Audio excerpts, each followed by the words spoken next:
Hello বন্ধুরা, তোমরা সবাই কেমন আছো? আমি ভালো আছি।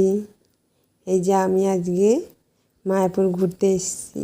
আমি না, অবশ্য আমার সঙ্গে আমার দিদিও আছে। আমি আর দিদি দুজন মিলে মায়াপুরে ঘুরতে এসেছি। এটা মায়াপুরে চন্দ্রদায় মন্দির, পৃথিবীর সবথেকে বড় মন্দির এটা।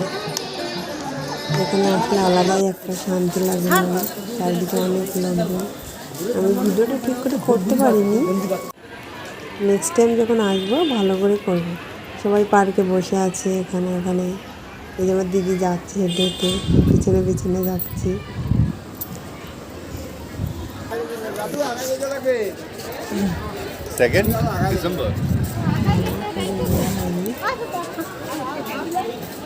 আমরা যাবো হচ্ছে এখন প্রসাদ খেতে। আমাদের অনেকটা দেরি হয়ে গিয়েছিল এবং আমরা প্রসাদ খেয়েছিলাম।